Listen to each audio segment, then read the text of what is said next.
காலதாமதமாக ஆரம்பித்த நிகழ்வுக்கு வருந்துகிறேன்.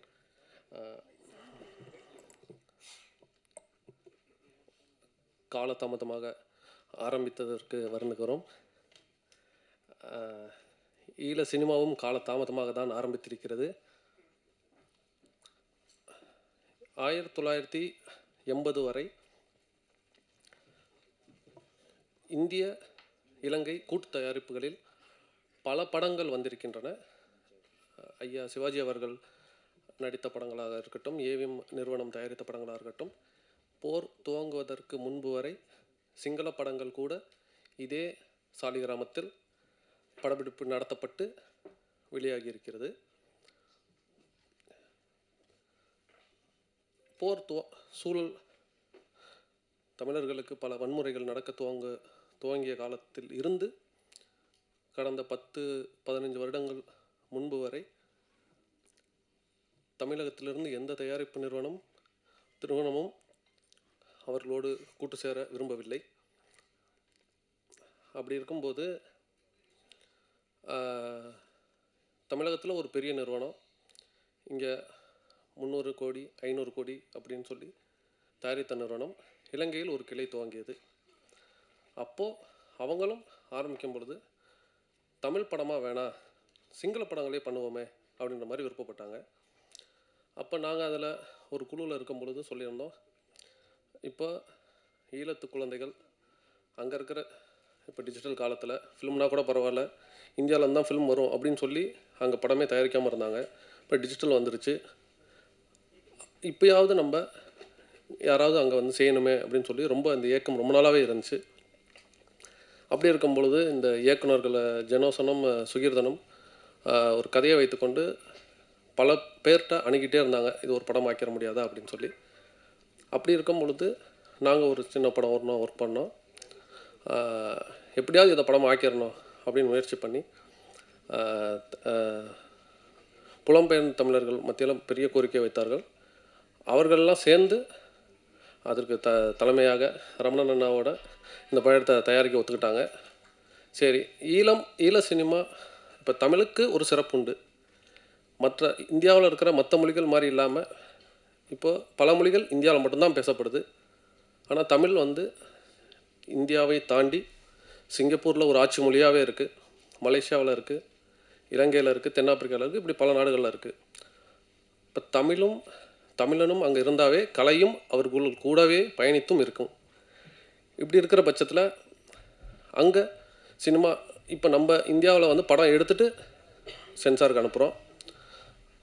மற்ற நாடுகளில் படம் எடுக்கிறதுக்கு முன்னாடியே ஸ்கிரிப்டை சென்சார் பண்ணிவிட்டு அப்புறம்தான் அவங்க ஒத்துக்கிட்ட காட்சிகள் மட்டும்தான் நம்ம படமே எடுக்க முடியும். அப்படி ஒரு காலகட்டம் தான் இருக்குது. அப்படி இருக்கிறதுல ஒரு போர் நினைவுகள் பற்றின படங்கள் எடுத்துகிட்டு இருந்தது போய் அடுத்த கட்ட மறுவாழ்வு கதைகள் எடுப்போம், ரம்மியமான கதைகள் எடுக்கணும் அப்படின்னு சொல்லி மக்களுக்கும் அந்த நினைவுகள் வழிகளை மறந்து மகிழ்ச்சியாகவும் இருக்கணும்ல. போகிறோன்னு நடந்துடுச்சு, அதையே நினச்சிக்கிட்டு ஒரு துக்க சம்பவம் நடந்ததுக்கப்புறம் அதையே நினச்சிக்கிட்டு எவ்வளோ வருஷம்தான் இருக்கிறது, வாழ்க்கை என்பதே அடுத்தடுத்த கட்டங்களுக்கு போகுதானே அப்படின்னு ஒரு ஆசையில் ஒரு வாழ்வியல் கதையாக இருக்கணும் அப்படின்னு சொல்லி இந்த படத்தை இயக்குநர்கள் விரும்பினாங்க. அது எங்களுக்கும் ரொம்ப சந்தோஷமாக பிடிச்சிருந்துச்சி. அதுக்கு பெரிய வரவேற்பும் உதவியும் தயாரித்தும் இருந்த ரமணன் அண்ணாவுக்கு என்னோடய மகிழ்ச்சியை தெரிவிச்சுக்கிறேன். அப்புறம் பாலுமேந்திரா சார் இருந்த வரைக்கும் நாங்கள் அந்த சீனனெல்லாம் அவர்கிட்ட உதவியாளராக இருந்து வாழ்வியல் கதைகள் படுத்து நாங்களாம் ஒரு நாள் இப்படி எடுக்க மாட்டோமான்னு ஆசைப்பட்ட காலங்கள் உண்டு. அவரோட கனவும் எப்படியாவது வாழ்க்கையில் ஒரு வாட்டியாவது வந்து ஈழத்தில் ஒரு படம் எடுக்கணும்னு ஆசைப்பட்டார் கடைசி வரைக்கும். எங்கிட்ட சொல்லியிருக்காரு, அந்த கனவு அவர் ஆசைப்படியே நினைவானது எனக்கு ஒரு பெரிய சந்தோஷம். போரை தாண்டின ஒரு கதை, அதுவும் எனக்கு ரொம்ப சந்தோஷமான ஒரு விஷயம். அப்புறம் நடிகர்கள் எல்லாருமே இப்போ தயாரிப்பாளர் சுவிட்சர்லாண்ட்லேருந்து இருக்கிறாரு, அண்ணன் கயல் வின்சென்ட் அண்ணன் நார்வேலேருந்து வந்திருக்காரு, சுதர்சன் ஈழத்தில் ஒரு கதாநாயகராக உருவாகிட்டு இருக்காரு. அங்கே ஒரு தனி இண்டஸ்ட்ரி, அந்த நாட்டுக்கு படங்களை பார்க்கறதுக்கு நம்ம இவர் இயக்குனர் ஈழத்தின் மிக முக்கியமான ஆவணப்பட இயக்குனர் சோமிதரன் அவர்கள், அவரும் பல வருடங்களாக தமிழில் ஒரு அருமையான ஈழத்து படம் பண்ணணும்னு சொல்லி பண்ணி முடித்து ரிலீஸ் பண்ணுறதுக்கு தயாராக இருக்குது. அவர்கிட்ட உதவி இயக்குனராக இருந்து இந்த படத்தை முந்திக்கிட்டு ரிலீஸ் பண்ணுறாரு நம்ம ஜெனோசன் அவர்கள். அது எங்களுக்கு ரொம்ப சந்தோஷமான விஷயம். அந்த படத்தில் இருந்தால் எனக்கு ஈழ சினிமா என்ன ஆனால் பிளாங்காக இருந்துச்சு. எல்லா மாதிரி ஏதோ ஒரு பிரச்சனை நடக்குது பக்கத்து ஊரில்ன்ற மாதிரி தான் இருந்தோம். என்னதான் பிரச்சனை, ஏதோ நடக்குதுன்னு. அப்புறம் இந்த கதைகளில் ஒர்க் பண்ணி அவங்க கதைகள் கேட்டு அவங்களோட நிஜ கதைகளை கேட்டதுக்கப்புறம் தான் என்னென்னலாம் நடந்திருக்கு அப்படின்னு சொல்லி நம்மளுக்கு புரிய வந்துச்சு. அதுக்கு வரவேற்பு கொடுத்து நிகழ்ச்சிக்கு வந்திருக்க அனைவருக்கும் என் நன்றியை தெரிவித்துக் கொள்கிறேன். மற்றவங்களாம் ஒவ்வொருத்தரும் படத்தை பற்றி பேசுவாங்க. நன்றி. எஸ், விக்கி சார் சொன்ன மாதிரி Jose films and producer. So இவங்களை பற்றி சொல்லணுன்னா வந்து சார் வந்து ஒரு ட்ராமா ஆர்டிஸ்டாக அங்கே இருந்து அதுக்கப்புறமா ஒரு சில படங்கள் பண்ணியிருக்காரு. பட் இந்த கதை சொல்லும் பொழுது அவருக்கு அதை சார்ந்த ஒரு கதையாக இருக்கும் பொழுது ஓகே ஒரு டிஃப்ரெண்ட் வெர்ஷன் ஆஃப் லவ் இருக்குது, சரி நம்ம பண்ணலாம் அப்படின்னு சொல்லிட்டு இந்த படத்தில் இறங்கி பண்ணியிருக்காங்க. ஸோ ப்ரொடியூசர் ரமணன் சார் மற்றும் சுகந்தினி 2 ப்ரொடியூசர் இருக்காங்க. But I think Ramanan sir தான் இங்கே பேச போகிறார் போல இருக்குது. கரெக்டுங்களா? ஸோ ஒரு சில வார்த்தைகள் சார் ப்ளீஸ்.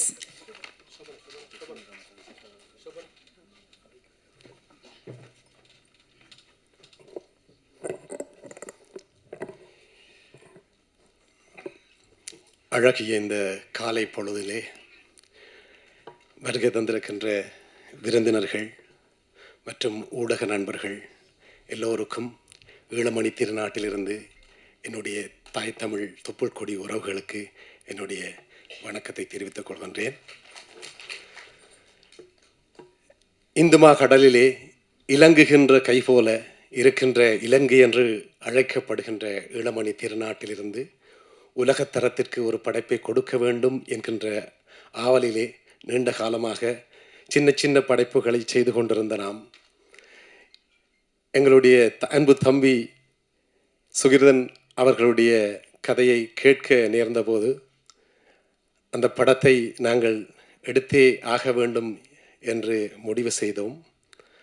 அதற்கு முதலாக நாங்கள் ஈழத்திலிருந்து ஒரு உலகத்தரத்துக்கான படத்தை கொடுப்பதற்கு நிச்சயமாக ஒரு 100 வருட தமிழ் சினிமாவை பார்த்து வளர்ந்த இந்த தமிழ் சமூகம் அந்த கண்ணுக்குள்ளே அந்த காதுக்குள்ளே கேட்ட பார்த்த அந்த சுவைத்த உணர்வுகள் எல்லாம் பதிவாகி ஒரு 3-4 தலைமுறைக்கு கடத்தப்பட்டிருக்கிறது. அந்த கடத்தலோடு நாங்கள் உலகம்பூராக இருக்கின்ற மக்கள் தமிழ்நாட்டு சினிமாவையே நாங்கள் ரசித்து வந்திருக்கின்றோம். அதற்கு காரணம் உண்மையிலே என்னுடைய தாயார் தியாகராஜ பாகவதருடைய படத்தை பார்த்திருப்பார். அப்பொழுது அவர் இளம் வயதாக இருந்திருப்பார். திருமணம் முடித்த பின்பு எம்ஜிஆர் சிவாஜி என்கின்ற படைப்புகளை பார்த்திருப்பார். அப்பொழுது நாங்கள் அவர்களுடைய வயிற்றிலே இருந்திருப்போம். அதே போன்று நாங்கள் திருமணமாகின்ற பொழுது அடுத்த கலைஞர்களை பார்ப்போம். இப்படியாக ஒரு இரத்தத்திலே கடத்தப்பட்ட சினிமா தான் தமிழ்நாட்டு சினிமா. அதை பார்த்து வளர்ந்தவர்களுக்கு நாங்கள் அதை தாண்டி ஒரு படைப்பை கொடுப்பது மிகவும் கடினமானது. ஆகவே நாங்கள் முழுமையாக ஒரு உலகத்தரத்துக்கான படத்தை நாங்கள் செய்ய வேண்டும் என்று முடிவெடுத்தோம். அதற்கு முதலாக அவர் மழைக்கால இரவுகள் என்கின்ற ஒரு குறும்படத்தை எனக்கு நான் கேட்டேன், ஒரு குறும்படம் ஒன்று செய்து காட்டுங்கள் அப்படின்னு சொன்னால் எடுப்போம் என்று மழைக்கால இரவுகள் என்ற ஒரு குறும்படத்தை எடுத்து தந்திருந்தார். அதை பார்த்து இந்த படத்தை தயாரித்திருக்கின்றோம். ஒரு ஈழத்திலிருந்து வருகின்ற சொல்லலாம் தமிழ் படத்திலே ஒரு முதலாவது பொருள் செலவிலே பெரும் பொருள் செலவிலே வந்திருக்கின்ற இந்த படைப்பு எப்போதும் எங்களுடைய அந்த தமிழ்நாடு என்கின்றது எங்களோடு இரத்தமும் சதையுமாக கலந்திருப்பதனால் தமிழ்நாட்டு மக்கள் எங்களுடைய கதைகளை எங்கள் வீட்டு ஜன்னல்களால் பார்க்காமல் எங்கள் வீட்டுக்குள்ளே வந்து பார்க்க வேண்டும் என்பதுதான் எங்களுடைய விருப்பமாக இருக்கிறது. இந்த படத்திலே நீங்கள் ஜன்னலால் பார்க்க முடியாது, வீட்டுக்குள்ளே வந்து தான் பார்க்க வைத்திருக்கின்றார்கள் எங்களுடைய இயக்குனர்கள். அது உங்களுக்கு புதுமையாக இருக்கும். ஒரு புது இடத்தை நீங்கள் பார்ப்பதாக இருக்கும். உங்களுடைய சக உறவுகள் எப்படி புது இடத்திலே அந்த வாழ்கின்றார்கள் என்பதை பார்க்கக்கூடியதாக இருக்கும். இந்த வேளையிலே நாங்கள் இந்த படத்திலே நடித்த அந்த கலைஞர்கள், பின்னணியிலே வேலை செய்த கலைஞர்கள் எல்லோருமே மிக ஒரு ஒத்துழைப்போடு இதை கேட்டதும் எங்களுடைய வின்சனாக இருக்கட்டும், எங்களுடைய பானுமாமா இருக்கட்டும், அடுத்தது சுதர்சன் போன்றவர்கள் எல்லாரும் மிக தங்களுடைய முழு ஒத்துழைப்பையும் இங்கே வழங்கி இருந்திருக்கின்றார்கள். அதே போன்று ஐரோப்பிய நாடுகளில் இருந்தும் எங்களுடைய கலைஞர்கள் இங்கே இந்த படத்திலே நடித்திருக்கின்றார்கள். ஈழக்கலைஞர்கள் அதாவது ஒரு 3 கலைஞர்கள், எங்களுடைய ஐயா நிழல் ரவி அவர்கள், அருள்தாஸ் அவர்கள் மற்றும் பானுமாம் தவிர்ந்த ஏனையவர்கள் எல்லாம் ஈழத்து கலைஞர்களும் புலம்பெயர்ந்த தமிழ் கலைஞர்களும் தான் இந்த திரைப்படத்திலே நடித்திருக்கின்றார்கள். உண்மையில் இந்த படம் ஒரு பிரபஞ்சம் எங்களிடம் கொண்டு வந்து தந்திருக்கின்றது என்று தான் நாங்கள் சொல்ல வேண்டும். ஏனென்று கேட்டால் இந்த பிரபஞ்சத்தினுடைய இணர்ச்சியிலே எங்களுக்கு கிடைத்திருக்கிறது இசையெனும் மணிமகுடமாக எங்களுடைய இளையராஜா ஐயா அவர்கள்.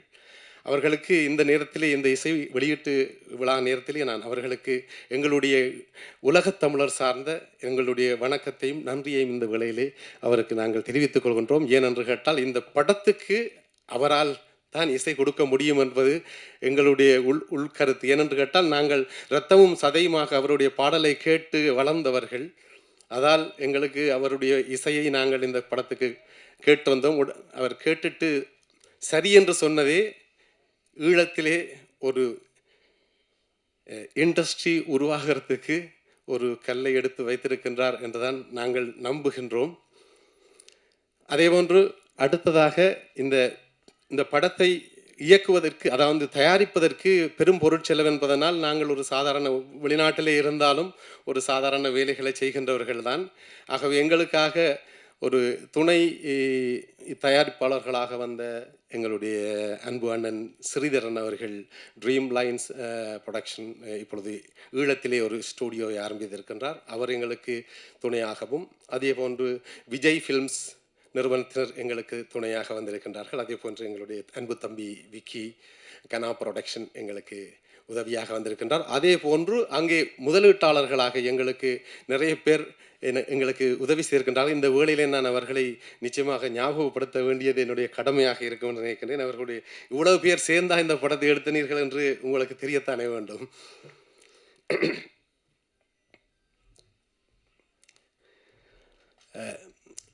சுவிஸ் நாட்டிலே இம்போர்டாஸ் நிறுவனத்தை வைத்திருக்கின்ற அன்பு அண்ணன் ஸ்ரீதாஸ் அவர்களுக்கும், லண்டனிலே விஜய் ஃபில்ம்ஸை வைத்திருக்கின்ற அன்பு தம்பி விஜய் அவர்களுக்கும், அதே போன்று கனா ப்ரொடக்ஷன், அடுத்து சுவிஸிலே வாழ்ந்து வருகின்ற அன்பு நண்பர் பஞ்சன், சுதா பிரான்சிலே வாழ்ந்து வருகின்றார், குணபாலன் இந்த படத்திலே பிரான்சிலே இருந்து வந்து நடித்திருக்கின்றார். தயாநிதி குணபாலன் என்கின்ற மிக பெரும் நகைச்சுவை கலைஞர்கள் இருவர் பிரான்சிலே இருந்து நடித்திருக்கின்றார்கள். அவர்களுக்கு எங்களுடைய நன்றிகள். நார்வேலிருந்து திரு சீலன் அவர்கள் வந்து நடித்திருக்கின்றார். அவருக்கும் இந்த வேளையிலே அவரும் ஒரு முதலீட்டாளர், சின்ன முதலீட்டாளர்களாக எங்களுக்கு வந்திருக்கின்றார்கள்.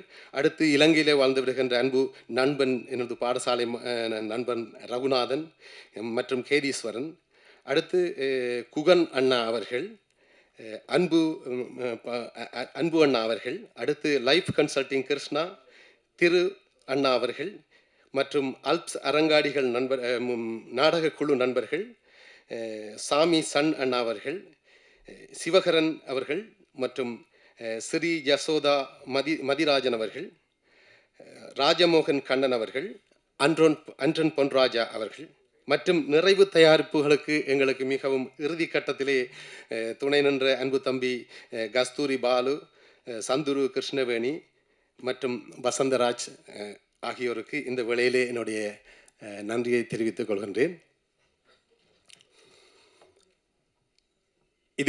இந்த படம் போன வருடம் 5ஆம் தேதி மார்ச் மாதம் பூசையோடு ஆரம்பிக்கப்பட்டு இன்று 3 மொழிகளிலே இந்த திரைப்படம் முழுமையாக மொழிபெயர்ப்பு பெற்று ஒரு இசை வெளியீட்டு விழாவிற்கு வந்திருக்கின்றது. இது மிகவும் வேகமாக செயல்படுத்தப்பட்டிருக்கின்றது. ஆகவே அந்த குழுவினர்களுக்கு உண்மையிலே அன்பு தம்பி ஜெனோஷன், சுகிர்தன், பின்னணியில் வேலை செய்த தம்பி பிரசாத், எங்களுக்கு எடிட்டர், எங்களுடைய சவுண்ட் மிக்ஸ் எல்லோருடைய பெயர்களையும் என்னால் குறிப்பிட முடியவில்லை. அவர்களுக்கும் துணையாக இருந்த என்னுடைய அன்பு மனைவி சுகந்தினி அவர்களுக்கும், என்னுடைய பிள்ளைகள் ஓவியன், ஆதியன், இனியன் அவர்களுக்கும் இந்த வேளையிலே நன்றி கூறிக்கொண்டு, இந்த திரைப்படத்தை இசை வெளியீட்டு விழாவுக்கு வந்திருக்கின்றீர்கள். நீங்கள் இதை எங்களுடைய மக்களுக்கு, எங்களுடைய தொப்புள் கொடி உறவுகளுக்கு கொண்டே சேர்ப்பீர்கள் என்ற நம்பிக்கையோடு அடுத்து திரையிலே உங்களை சந்திப்பதற்காக, திரையரங்கத்திலே சந்திப்பதற்காக காத்திருக்கிறேன் என்று கூறி உங்கள் அனைவருக்கும் நன்றி கூறி விடைபெறுகின்றேன். நன்றி. டைரக்டர் சீனு ராமசாமி அவர்களே ஒரு சில வார்த்தைகள் பேச அழைக்கிறோம்.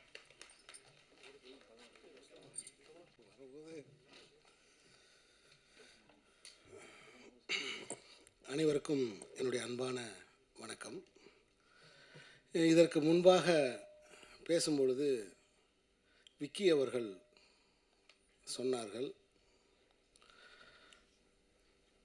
இந்த திரைப்படம் எல்லாவற்றையும் மறப்பதற்கு என்று குறிப்பிட்டார்கள்.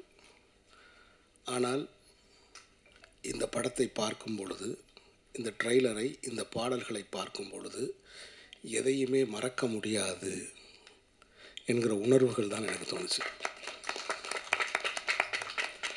ஜன்னலிலிருந்து நீங்கள் பார்க்க வேண்டாம், எங்கள் வீட்டுக்குள் வந்து பாருங்கள் என்று தயாரிப்பாளர் அவர்கள் சொன்னார்கள். உங்கள் வீட்டில் அல்ல, உங்கள் மடியில் படுத்து இந்த கதையை கேட்பது போல இருக்கிறது. இதை பார்க்கும் பொழுது என்னோடய கண் அப்படியே ஒரு நிமிஷம் கலங்கிருச்சு. ஒரு ட்ரெய்லரை பார்த்து நான் கண் கலங்கியது இந்த அந்தோணி திரைப்படத்தை பார்த்தேன். நண்பர்களே, இந்த படத்தின் தயாரிப்பாளர் யார் எனக்கு தெரியாது. இசையமைப்பாளர் ஐயா இசைஞானி இளையராஜா அப்படின்னு மட்டும்தான் எனக்கு தெரியும். 2 இளைஞர்கள் என்னை தேடி வந்தாங்க. அதில் தம்பி ஜெனேஸ்வரன் என்னை பார்த்தான். தான் இலங்கையிலிருந்து, இலங்கை மண்ணில் ஒரு படம் எடுத்திருக்கிறதாகவும், அந்த படத்துடைய ஆடியோ வெளியீட்டுக்கு நீங்கள் வரணும் அப்படின்னு என்கிட்ட கேட்டுக்கிட்டான். நான் அந்த இளைஞனை ரொம்ப ஆச்சரியமாக பார்த்தேன்.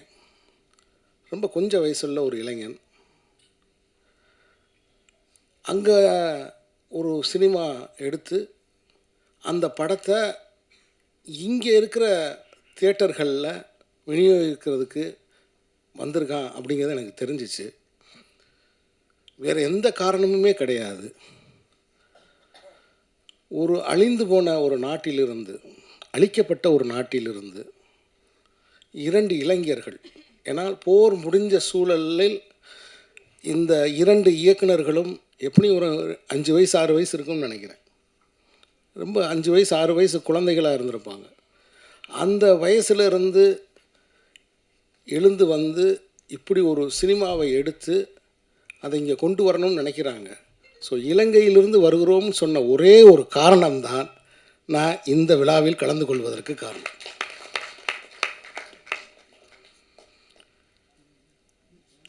இசைஞானி இளையராஜா அவர்கள் இந்த படத்துக்கு இசை என்று சொன்னார்கள்.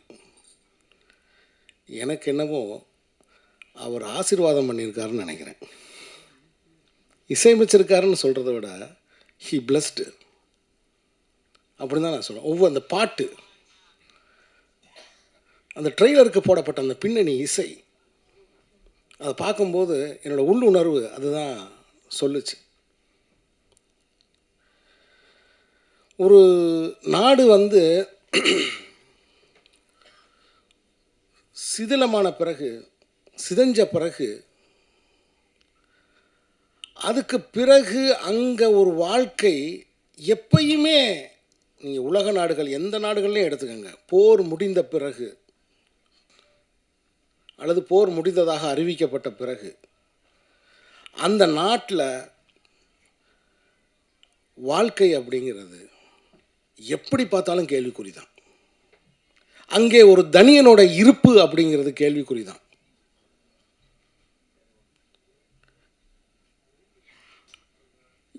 எப்போ வேணாலும் யார் வேணாலும் எதற்காக வேணாலும் கேள்வி கேட்பார் இல்லாமல் கைது செய்யப்படலாம் அப்படிங்கிற ஒரு வாழ்க்கை அதன் பிறகு அங்கே எப்போவுமே இருந்துக்கிட்டே இருக்கும். ஒரு அச்சம் எப்போ வேணாலும் இருந்துக்கிட்டே இருக்கும்.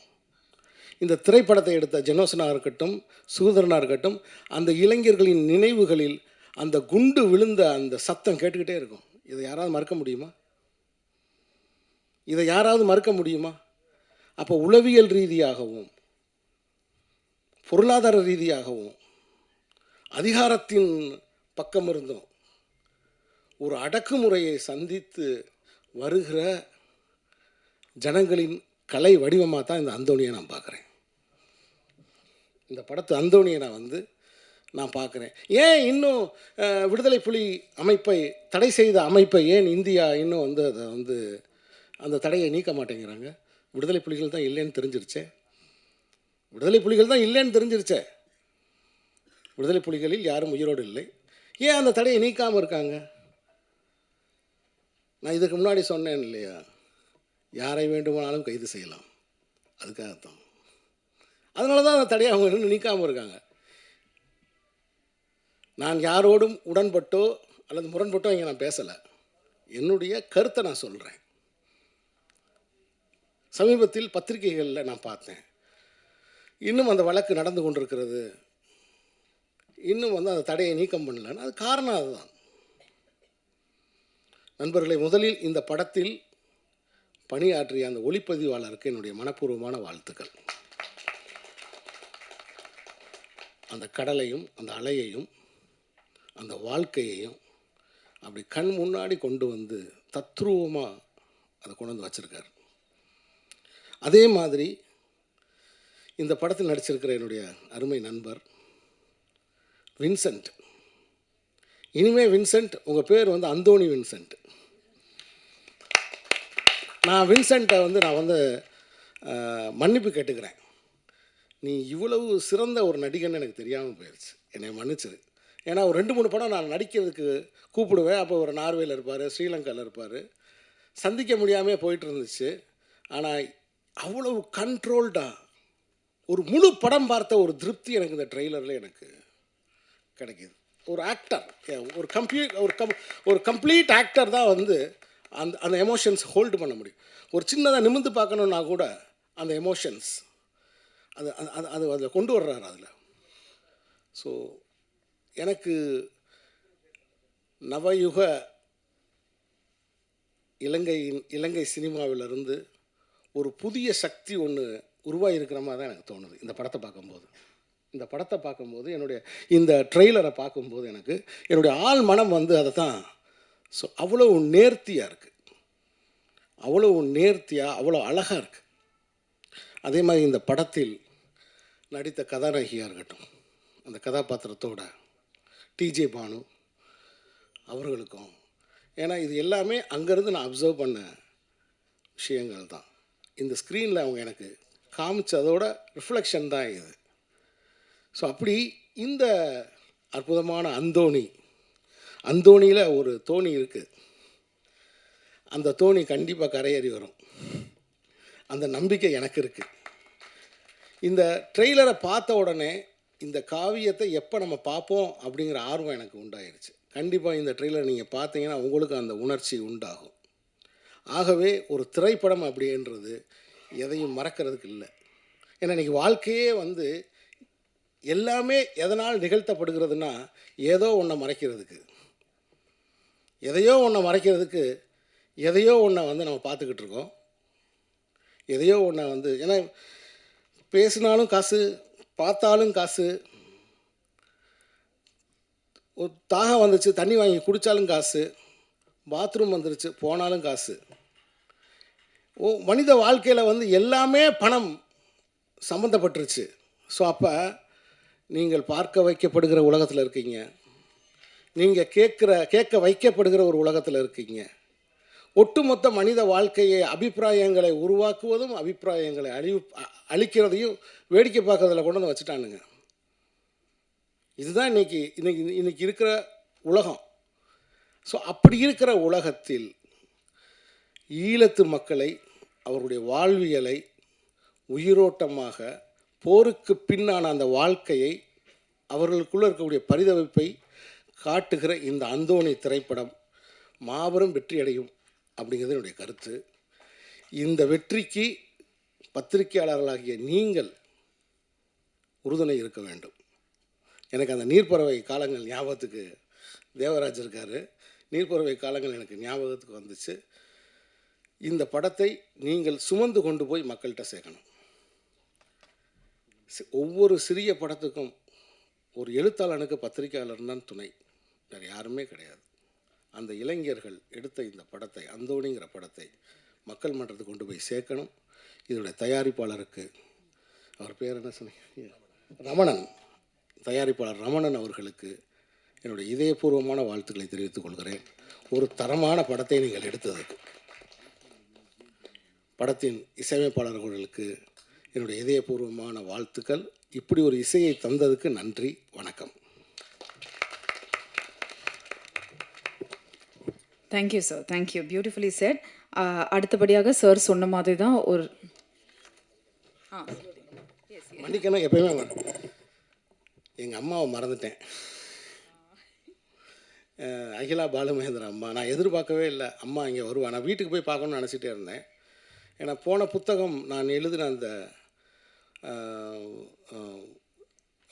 தயைங்கிற புத்தகம் வந்து நான் அந்த அம்மா அம்மா தயை இல்லை, நதி அழகி, நாதன் பதிப்பகம் வெளியிட்ட நதி அழகின்ற புத்தகத்தை அம்மாவுக்கு தான் நான் டெடிகேட் பண்ணியிருந்தேன், அகிலா பாலுமகேந்திர அம்மாவுக்கு. எப்படி சொல்கிறது, ஒரே வார்த்தையில் சொல்லணுன்னா, நான் மதுரையில் ஒரு அம்மாட்ட வளர்ந்துக்கிட்டு இருந்தேன். சென்னைக்கு வந்ததும் அந்த அம்மாட்ட வந்துட்டேன் நான். எனக்கு இன்னும் என் அடி வயிற்றில் வந்து அம்மா எனக்கு போட்ட சாப்பாடு சூடாக இருக்குது. அகிலா பாலுமகேந்திர அம்மா எனக்கு போட்ட சாப்பாடு இன்னும் என் அடி வயிற்றில் சூடாக இருக்குது. அம்மா இந்த விழாவுக்கு, ஏன்னா அம்மா வந்து யாழ்ப்பாணம், மட்டக்களப்பு, அம்மா வந்து மட்டக்களப்பு. ஸோ அம்மா வந்து இந்த வெளியீட்டு விழாவுக்கு வந்தது உண்மையில் எனக்கு அவங்களுக்கு பார்க்க கிடைச்சது எனக்கு ரொம்ப ரொம்ப சந்தோஷம். ஏன்னா நான் எடுக்கிற எல்லா படத்துக்கும் நான் அம்மாவை போட்டு காமிப்பேன். இப்போ எடுத்து வச்சுருக்கிறது இடி முழக்கம் மட்டும் இன்னும் போட்டு காமிக்காமல் இருக்கேன். ஏன்னா அது வந்து அம்மாவோட கொள்கைகளுக்கு கொஞ்சம் எதிராக இருக்கும். ஏன்னா இப்போ இங்கே ஃபெஸ்டிவலுக்கே நம்ம படம் எடுத்தோம்னா லைஃப்பில் இருக்க ஃபெஸ்டிவல் எடுத்துருவாங்க போல தெரியுது. அதனால் வந்து அது கொஞ்சம் கமர்ஷியலான படம். அந்த படம் ஒரு 5 பாட்டு 5 சண்டை அப்படின்னு அது ஒரு மாதிரியான ஒரு படம், அது த்ரில்லர் படம் அது. அதனால் அதை இன்னும் கொஞ்சம் காமிக்காமல் நான் இருக்கேன். நன்றி.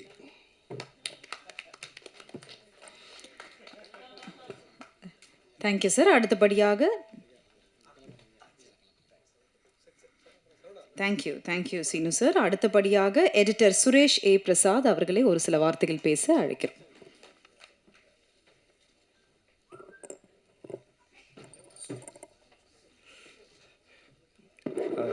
எல்லாருக்கும் வணக்கம். சாரி, முதலாவதாக நண்பர் விக்கி அவர்களுக்கு நான் நன்றி தெரிவிச்சுக்கிறேன். ஏன்னா ஒரு சின்ன படம் அப்படி நீங்கள் பண்ணணும்னு சொல்லிட்டு கேட்டிருந்தாரு. அப்புறம் உள்ளே வந்த பிறகு தான் தெரியுது அது சின்ன படம் இல்லை, பெரிய படம்னு சொல்லி என்னை ஏமாத்திட்டாரு. விக்கி ப்ரோ எங்கே இருக்கீங்க? ஸோ நன்றி எல்லாருக்கும். Producer sir and Vincent sir, TJ Bhanu ma'am எல்லோரும் நல்லா பண்ணியிருக்காங்க. ரொம்ப நர்வஸாக இருக்குது.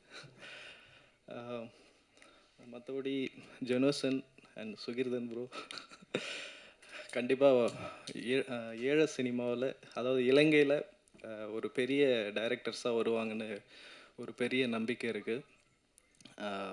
நல்லா பண்ணி இல்லை ஆல்ரெடி பண்ணிட்டீங்க. நான் சொன்னது எனக்கா?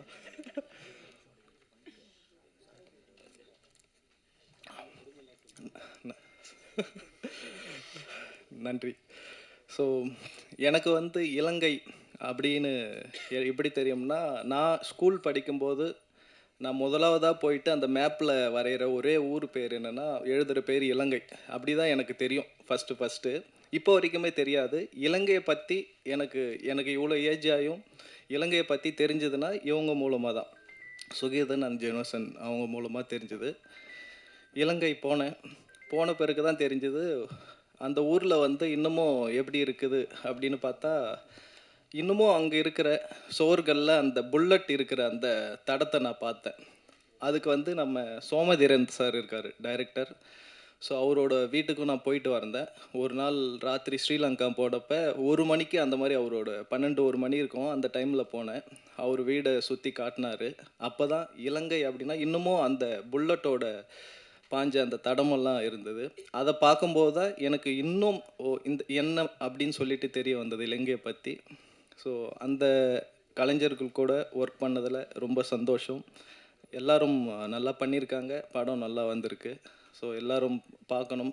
மூவியை வந்து நீங்கள் நல்லபடியாக கொண்டு போய் ஆடியன்ஸுக்கு சேர்க்கணுன்றது என்னோட இது. நன்றி எல்லாருக்கும். தேங்க்யூ.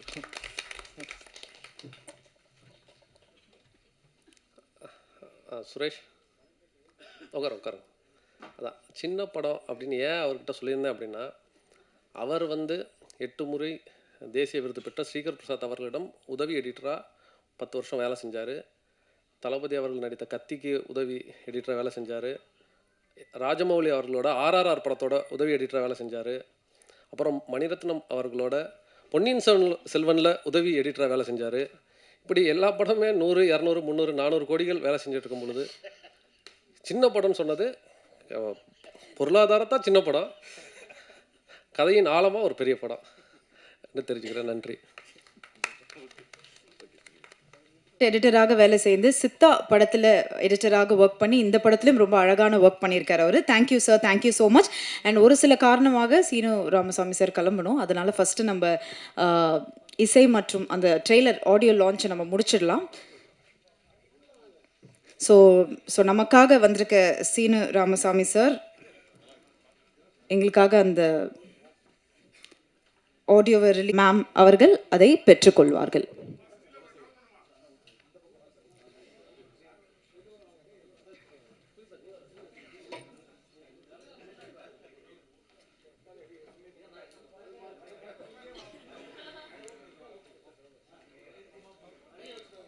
அந்தோனி படத்தில் வேறு யாராவது காஸ்ட் அண்ட் க்ரூ இருந்தாலும் ஜாயின் பண்ணிக்கலாம். Okay okay.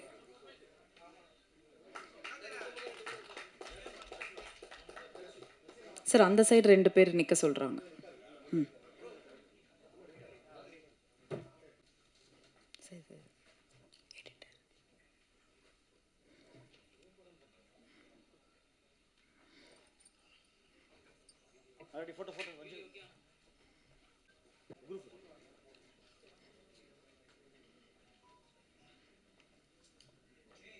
Ready? First photo எடுத்துட்டு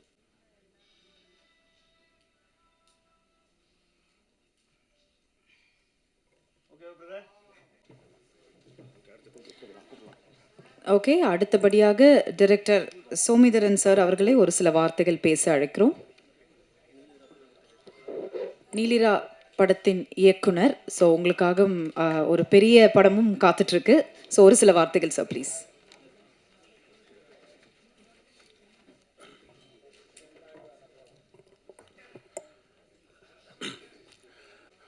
இந்த காலை பொழுதில் வணக்கம். உண்மையிலேயே இது வந்து ஒரு தருணமாக நான் உணர்றேன். சீனு ராமசாமி சார் சொன்ன மாதிரி அந்த நாங்கள் இதுவரைக்கும் தமிழ் சினிமாவில் அந்த கடலினுடைய இந்த கரையை பலமுறை பார்த்துட்டோம். இந்த படத்தில் வந்து அந்த கடலினுடைய அந்த கரையை நாங்கள் பார்க்குறதுக்கான ஒரு வாய்ப்பு கிடைச்சிருக்கு. இந்த கரையில் இருக்கிறவர்களுக்கு அந்த கரை வந்து வெறும் செய்திகளாக கதைகளாக மட்டுமே தெரிஞ்சு கொண்டிருந்த ஒரு காலம் மாறி இந்த கரையிலிருந்து பார்க்கிறவர்களுக்கு அந்த கரை காட்சிகளாக தெரியக்கூடிய ஒரு காலம் உருவாகி இருக்கிறது என்கிற ஒரு புதிய நம்பிக்கையை வந்து இந்த படம் வந்து கொடுத்துருக்கிறது. நிறைய பேர் இப்போ நான் வந்து முதல் சென்னை வந்து லோயலாவில் விஷுவல் கம்யூனிகேஷன் படிக்கும்போது என்னுடைய படித்த எல்லாருமே வந்து ஓப்பன் பண்ணால் அந்த மாதிரி ஒரு மூட்லேயே தான் இருப்பாங்க. அவங்கள்ட்ட எவ்வளவு தூரம் வந்து ஈழத்தோட கதைகளை சொல்லி பார்த்தாலும் அவங்களுக்கு புரிய வைக்கவே முடியாது. அங்கே வந்து துப்பாக்கியோடு நிற்பாங்க, 500 மீட்டருக்கு செக் பாயிண்ட் இருக்கும், போலீஸ்காரங்க நிற்பாங்க, குண்டுகள் வெடிக்கும்ண்டா அந்த கதையினுடைய காட்சிகளை எனக்கு ஒரு காஷ்மீரிக்கு புரிய வைப்பதை விட அல்லது ஒரு வடகிழக்கு இந்தியாவில் இருக்கிற ஒருத்தனுக்கு அதை சொல்வதை விடவும் ஒரு தமிழ்நாட்டில் ஒரே மொழியை பேசுகிற தொப்புள் கூட உறவாக இருக்கக்கூடிய என்னுடைய சக மாணவர்களுக்கு புரிய வைப்பது மிக மிக கடினமாக இருந்தது. அதுக்கு முக்கியமான காரணம், எங்களுக்கு மதுரையில் உள்ள ஒரு பரோட்டா கடையில் பரோட்டா போடுறது தெரியுது ஈழத்தில் இருக்கிறவங்களுக்கு, ஒரு கோயம்புத்தூரில் இருக்கக்கூடிய ஒரு வீடு தெரியுது, அங்கே இருக்கிற மொழி தெரியுது, அங்கே ஒரு ஆட்சி சொல்கிற பழமொழி தெரியுது. ஆனால் ஈழத்தில் இருக்கக்கூடிய ஒரு வீடு, அந்த வீட்டுக்குள்ளே இருக்கிற ஒரு குசினி, அந்த வீட்டினுடைய வாழ்க்கை வந்து தமிழகத்துக்கு காட்சிகளாக தெரியாமல் போய்விட்டது என்றதான் அந்த இடத்துல நான் உணர்ந்த, அப்போ நான் காலேஜ் படிக்கும்போது உணர்ந்த விஷயமா இருந்தது. அந்த நிலை வந்து இன்றைக்கு மாறிக்கொண்டே வருகிறது.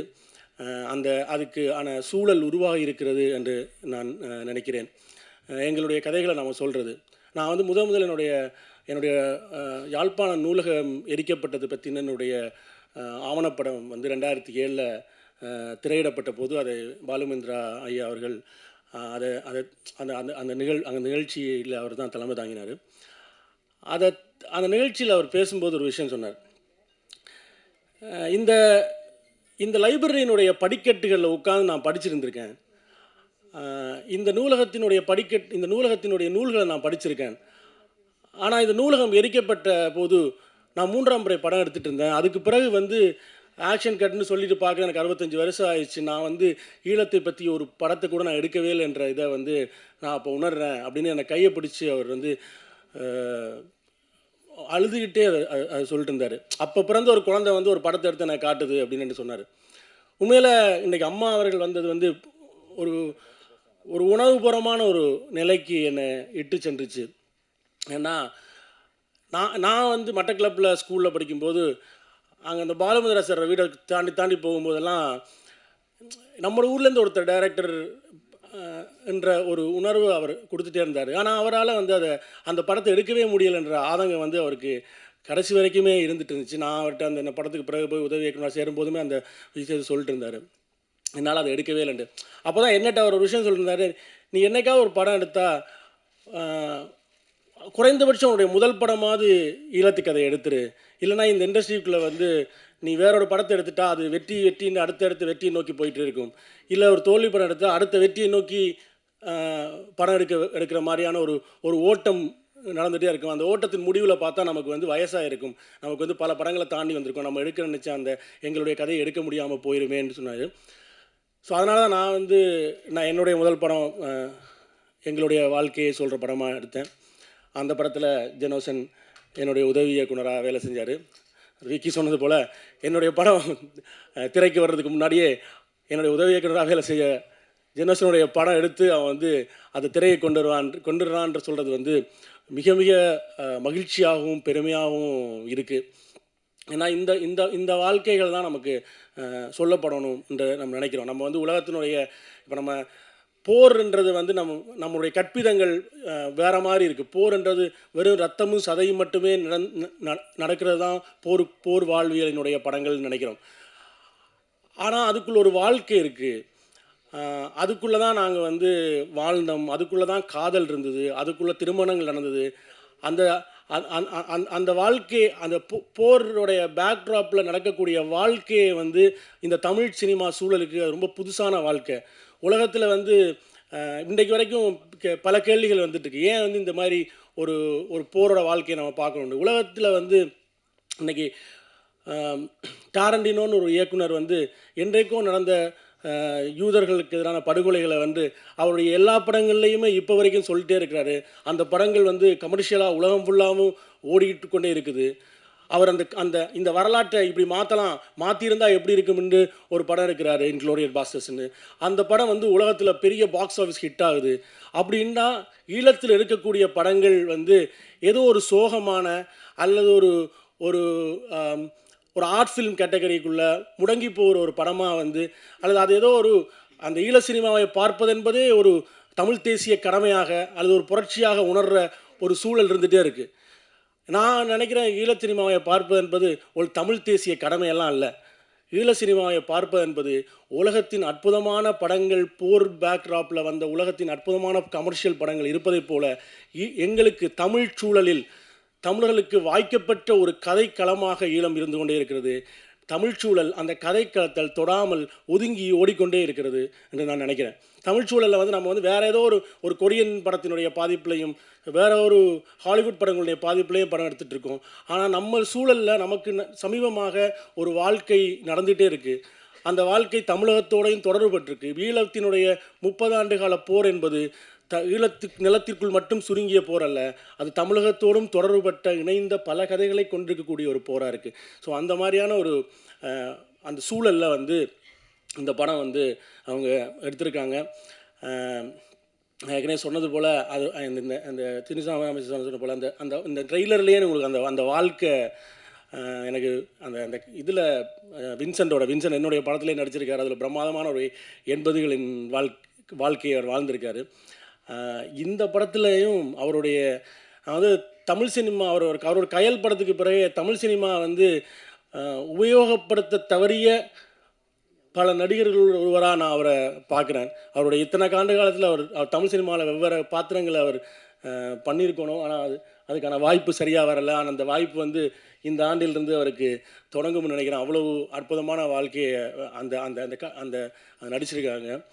அதே போல் டிஜே பானு அவர்கள் எனக்கு அந்த அப்படியே யாழ்ப்பாணத்தை அந்த ஃபஸ்ட்டு இவங்க அந்த அவங்கள தான் காஸ்ட் பண்ண போகிறோம்னு சொல்லி அவங்களுடைய திரைப்பட தொடக்க விழாவில் பார்க்கும்போதே எனக்கு வந்து எப்படி ஒரு யாழ்ப்பாணத்து பொண்ணை கண்டுபிடிச்சிட்டாங்கன்ற மாதிரி இருந்தது. அது வந்து படத்தில் பார்க்கும்போதும் அந்த அந்த எமோஷனில் அந்த அந்த காட்சிகளுக்குள்ளே அவங்க கொண்டு வந்திருக்காங்கன்னு நினைக்கிறேன். உண்மையில் அந்த அந்த அந்த ஊரே உங்களுக்கு புதுசாக இருக்கும். அந்த அந்த காட்சியை ஷூட் பண்ண அந்த ஊரே உங்களுக்கு புதுசாக இருக்கும். ஸோ அதுக்குள்ளே ஒரு மக்களுக்கு சென்றடையக்கூடிய, மக்களால் ரசிக்கக்கூடிய, இப்போ நான் ஏற்கனவே சொன்னது போல் போர் பேக்ரவுண்டில் ஈழத்தில் உருவாகிற படம்ன்றது வந்து ரொம்ப சோகமாக ஏதோ நம்ம வந்து ஈழ சினிமாவை வாழ வைக்கிறதுக்காக அந்த படத்தை பார்க்கணுன்ற இடத்துல இல்லாமல், அது எல்லா படங்களையும் போல் அது ஒரு நீங்கள் ரசித்து பார்க்கக்கூடிய ஒரு படமாக இருக்கும். அந்த படங்களுக்கான தொடக்கம் நடந்துகிட்டே இருக்குது. நாங்கள் ஈழத்தில் பல முயற்சிகள் போர் நடந்துகிட்டு இருக்கும்போதே பல முயற்சிகள் நடந்துகிட்டே இருந்துச்சு. 1992 உறங்காத கண்மணிகள்னு ஒரு படம் வந்து VHS கேமராவில் எடுத்தாங்க.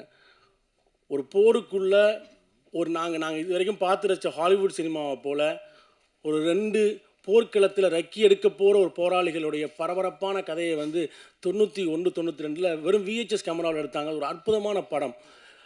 ஆனால் அப்போல்லாம் எங்களால் அதை ரீச் பண்ணுறதுக்கான வாய்ப்பு கிடைக்கல. அந்த வாய்ப்பு இன்றைக்கு வந்து சாத்தியப்பட்டிருக்கு. இன்றைக்கு எங்களை கதைகளை சொல்கிறதுக்கான ஒரு களம் உருவாகி இருக்கிறது.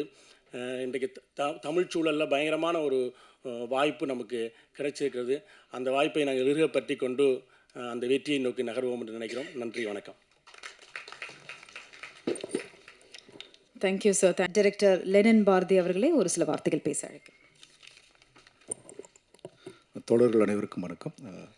முதல்ல வந்து இந்த தயாரிப்பாளர்களுக்கும் நன்றி தெரிவிச்சுக்கலாம். முக்கியமாக இந்த 2 இயக்குநர்கள் தம்பிகள் ஜெனோசனும் சுகீதரனும். ஏன்னா அவங்களாம் வந்து இப்போ உள்ள இந்த கமர்ஷியல் தமிழ் சினிமாக்களை பார்த்து வளர்ந்த குழந்தைகளாக இருப்பாங்க. அப்படி இருந்துமே அதெல்லாம் தவிர்த்துட்டு அவங்க வாழ்க்கைக்குள்ளேருந்து அவங்க மண்ணிலேருந்து ஒரு கதை எடுக்கிறதுக்கு வந்து ஒரு மிகப்பெரிய தெளிவு வேணும். அந்த தெளிவுக்காக உங்களை 2 பேருக்கும் முதல்ல வாழ்த்துகள்.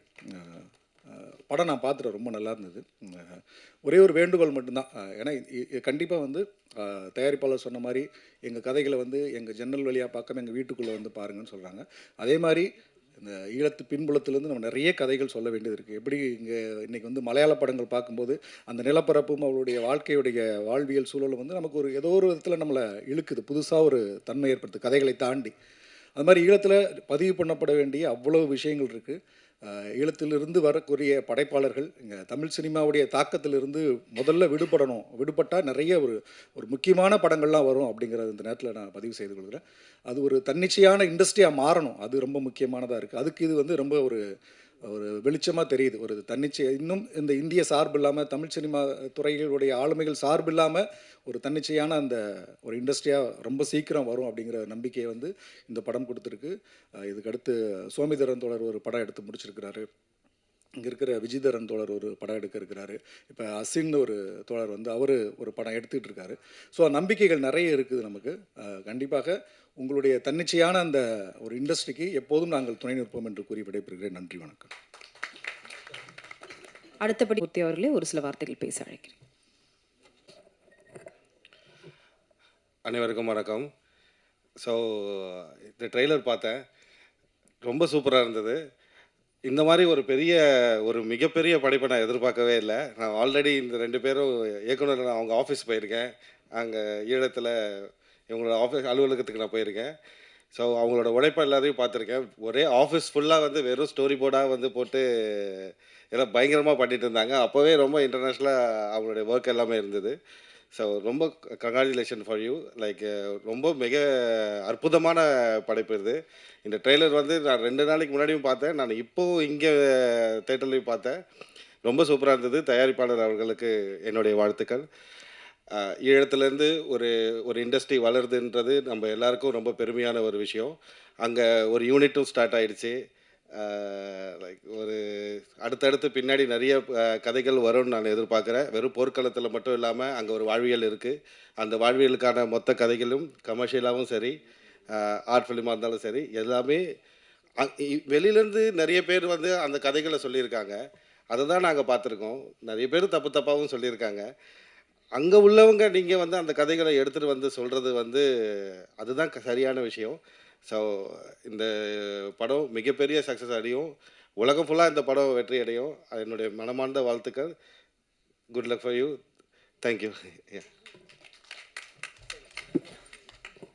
அவர்களே ஒரு சில வார்த்தைகள் பேச அழைக்கிறேன். வணக்கம். தேங்க்யூ மட்டும். எல்லாருக்கும் வணக்கம். இன்னும் சடனாக அண்ணாலாம் கூப்பிட்டு பேசினதுக்கப்புறம் கூப்பிடுவான்னு நினச்சேன். பத்திரிகையாளர்கள், மீடியா நண்பர்கள், மேடையில் அமர்ந்திருக்கும் ப்ரொடியூசர், இயக்குனர்கள், அதுக்கப்புறமா எங்களுடைய நலன் விரும்பிகள் எல்லாருக்குமே வந்து வணக்கம் அண்ட் ரொம்ப நன்றி.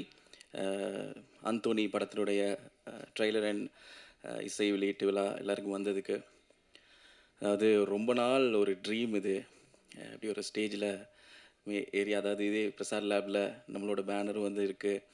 அந்த ஸ்டேஜில் ஏறி நம்ம வந்து உட்காரோம் அப்படின்னு ரொம்ப நாள் ஒரு ட்ரீம். ஏன்னா ஒரு ஓப்பன் பண்ணால் ஒரு 3 வருஷத்துக்கு முன்னாடி நானும் ஜெனோஷனும் இதே பிரசாத் லேபில் வந்து ஒரு புக் லான்ச்சுக்கு வந்திருந்தோம். அப்போது அங்கே உட்காந்துருந்தோம். அந்த இடத்துல அப்போ உட்காந்துருக்கும்போது, அண்ணா பார்த்துக்கண்ணா, இதே இடத்துல ஒரு நாள் நம்ம உட்காந்துடணும் அப்படின்னு சொன்ன, ஒரு படம் பண்ணிவிட்டு இந்த இடத்துல வந்து நம்ம அதை லான்ச் பண்ணணுன்னா பெருசாக அப்படின்னு சொல்லியிருந்தாரு. ஸோ ஏதோ ஒரு இந்த யூனிவர்ஸ் நமக்கு கரெக்டாக ஒரு விஷயத்தை நோக்கி அதை அதை ஒரு விஷயத்தை நினச்சிட்டே இருக்கும்போது அந்த விஷயம் கண்டிப்பாக நமக்கு நடக்கும். நினைக்காத விஷயம் வேணால் நடக்காமல் இருக்கலாம், நினச்சிக்கிட்டு இருக்க விஷயம் வந்து கண்டிப்பாக நடக்கும் அப்படிங்கிறதுக்கு இந்த படம் இவ்வளோ தூரம் ஒரு பெரிய அளவில் இதை வந்து ரிலீஸ் பண்ணுறதுக்கு இந்த படம் வந்து ஒரு பெரிய காரணமாக இருக்குது. அதாவது இலங்கைன்னு சொல்லும்போது அங்கே ஒரு அழகான ஒரு வாழ்வியல் இருக்குது, அங்கே ஒரு அழகான ஒரு காதல் இருக்குது. அங்கே அங்கே அவங்களுடைய ட்ரெஸ்ஸிங் சென்ஸ்லேருந்து, சாப்பிட்ற முறையிலேருந்து, சாப்பாட்டு முறையிலேருந்து, ஈவன் சமைக்கிற முறையிலேருந்து நிறைய வித்தியாசங்கள் இருக்குது. ஸோ எங்களுடைய வாழ்க்கையை வந்து நாங்கள் உலகத்துக்கு காட்டணும். ஸோ அது எப்படி இருக்குது அப்படின்னு எல்லா மக்களுக்கும் தெரியப்படுத்தணும். ஒரு ஒரு ஒரு ஒரு கவிதை மாதிரி ஒரு விஷயத்த உலகத்துக்கு கொடுக்கணும், ஒரு படத்தை கொடுக்கணும் அப்படிங்கிற ஒரு ஆசையில் ஜெனோஷன், சுகீர்தன் 2 பேரும் ஒரு அந்தோனி அப்படிங்கிற ஒரு படம் பண்ணியிருக்காங்க. ஸோ அந்த படத்தில் வந்து நான் அசோக் அப்படிங்கிற ஒரு கேரக்டர் பண்ணியிருக்கேன். ஸோ அந்த கேரக்டரும் எல்லாருக்கும் படம் ரிலீஸ் ஆனதுக்கு பிறகு பிடிக்கும் அப்படின்னு நம்புகிறேன். ஸோ இந்த படத்துக்கு எனக்கு வாய்ப்பு கொடுத்த ப்ரொடியூசர் ரமணன் அண்ணா அவருக்கும், அதுக்கப்புறமா இயக்குனர் சுகீர்தன், அப்புறம் ஜெனோஷன் அவர்களுக்கும், இதையும் தாண்டி என்னுடைய அண்ணா கோ ஆர்டிஸ்ட் கயல் வின்சன் அண்ணா அவருக்கும் எனக்கு ரொம்ப நன்றி. ஏன்னா எதிர்பார்க்கவே இல்லை, நினச்சும் பார்க்கல. அதாவது அண்ணா கூட ஸ்க்ரீன் ஸ்பேஸ் ஷேர் பண்ணுற ஒரு கட்டம் வரும் அப்படின்னு. ஏன்னா நிறைய ஹெல்ப் பண்ணியிருக்காரு. இங்கே ஸ்ரீலங்காவிலேருந்து இங்கே வந்து சினிமா வாய்ப்பு தேடி நிறைய பேர் வந்து கஷ்டப்பட்டுட்ருக்காங்க இங்கே. ஸோ அவங்களுக்கு எல்லாருக்குமே வந்து ஒரு அடைக்கலமாக அவர் வீடு தான் இப்போ வரைக்கும் இருந்துகிட்ருக்கு. இப்போ வரைக்கும் அங்கே தான் இருக்கேன். ஸோ அதனால் அப்படி எல்லாருக்குமே கொடுக்குற அந்த அந்த ஒரு நல்ல மனசுனால கண்டிப்பாக அடுத்தடுத்து ஒரு நல்ல விஷயங்கள் நடந்துகிட்ருக்கு, நடக்கும். ஆனால் பயங்கர கோவக்காரர். ஒரு நாளுமே நினைக்கல அண்ணா கூட சேர்ந்து நடிவேன்னு. வந்தால் கூட அந்த வாய்ப்பு அடியே வேணாண்டா, விட்டுறா, ஓடிடுறா அப்படிங்கிற மாதிரி இருக்கும். ஏன்னா பயங்கரமாக சரியான விஷயத்துக்கு ஒரு ஒரு ஒரு ஒரு கோவம். அவர் ஆள் பார்க்குறதுக்கே ஒரு மாதிரி கொஞ்சம் டெரராக தான் இருப்பார். ஆனால் இந்த படத்தில் பார்த்தீங்கன்னா ரொம்ப ரொம்ப இன்னசென்ட்டாக இருப்பாங்க. ஸோ அதே மாதிரி டிஜே பானு மேம், ஸோ அவங்களோட எனக்கு ஸ்க்ரீன் ஸ்பேஸ் கிடையாது. பட் இருந்தாலும் அவங்க இந்த ப்ராஜெக்ட்டுக்கு வந்தது ஒரு ஒரு ஒரு பெரிய ஒரு விஷயம். அதே மாதிரி ஒரு நாள் தொடங்குனதுலேருந்து நாங்கள் முடிகிற வரைக்கும் என்றைக்காவது ஒரு நாள், ஐ மீன் எப்போவுமே ஏதாவது ஒரு கட்டத்தில் நம்ம வந்து ராஜா சாரோடைய மியூசிக்கை கடந்து தான் நாங்கள் வர வேண்டிய ஒரு தேவை இருக்குது. ஸோ இந்த படத்துக்கு ஞானி இளையராஜா சார் மியூசிக் பண்ணியிருக்காரு. ஸோ அது ஒரு பெரிய ஒரு வரமாக இருக்குது. ஏன்னா ஒரு பெரிய ஒரு ஃபேன் ராஜா சாரோட. ஸோ அவரை மீட் பண்ணி அவருடைய ஆசீர்வாதம் வாங்கிட்டு இந்த படத்தை நாங்கள் வெளியிடுறோம். தமிழ் சினிமாவுக்கு என்னோட ஃபேஸும் வந்து புதுசாக இருக்கும். இந்த படம் ரிலீஸ் ஆனதுக்கப்புறம் அடுத்தடுத்து நிறைய விஷயங்கள் வாய்ப்புகள் கிடைக்கும், ஏதாவது பண்ணுவேன் அப்படிங்கிற நான் நம்புகிறேன். ஸோ நல்ல படங்களை நல்ல ஒரு விஷயத்தை வந்து நம்ம பத்திரிகையாளர்கள், மீடியா நண்பர்கள் எல்லாமே மக்கள்கிட்ட ரொம்ப அழகாக கொண்டு போய் சேர்க்குறீங்க. அதே மாதிரி அந்தோனி திரைப்படத்தையும் கொண்டு போய் சேர்ப்பீங்க அப்படின்னு நம்புகிறேன். ரொம்ப நன்றி. சுகீர்தன் கிறிஸ்துராஜா மற்றும் ஜெனோசன் ராஜேஸ்வர் இருவரையும் பேச அழைக்கிறோம். இங்கே தனித்தனியாக பேசுகிறீங்க சார்.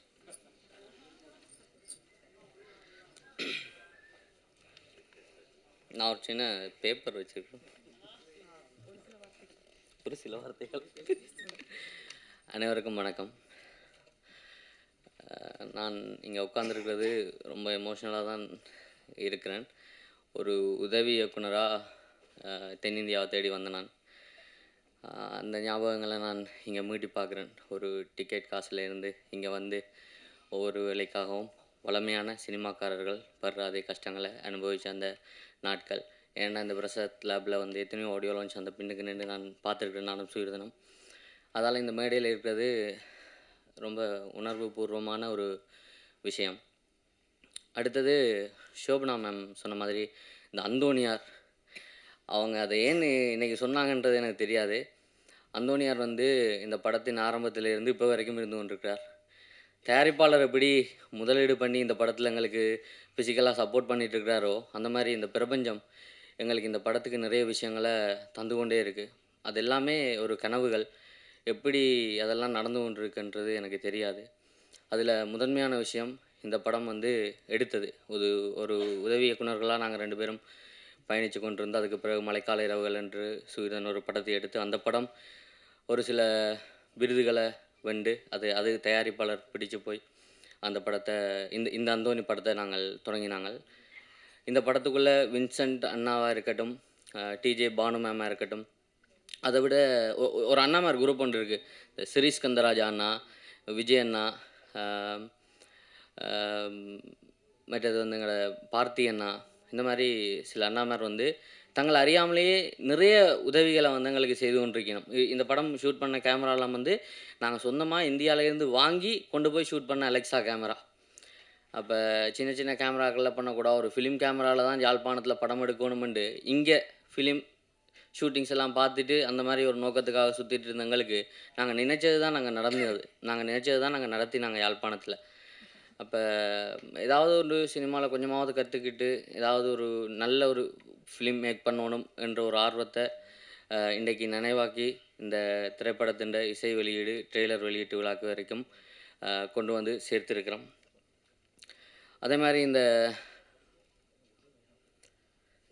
இந்த படத்தில் நிறைய பேர்கிட்ட நான் நிறைய கஷ்டப்படுத்தியிருக்கேன்.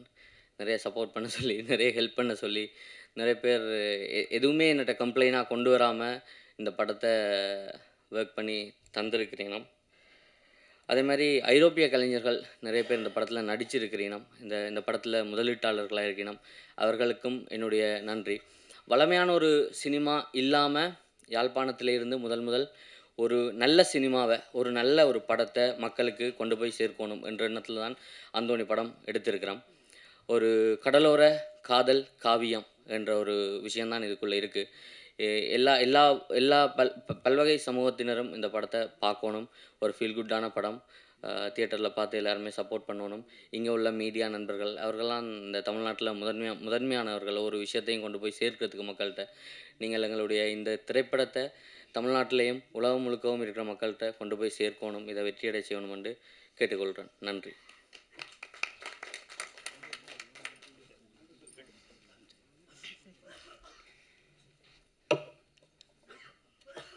நல்ல மழை பெய்து எந்தன் காடு இங்கு கனிந்தது, நான் நினைத்த எண்ணம் கல்வெட்டாக வளர்ந்தது, கொம்பு தேனை பார்த்து நின்றேன் கையில் வந்து விழுந்தது, கூட்டத்தோடு நின்ற என்னை கொஞ்சு மன்னம் அழைத்தது. அப்படின்ற மாதிரி இந்த நிகழ்வு எனக்கு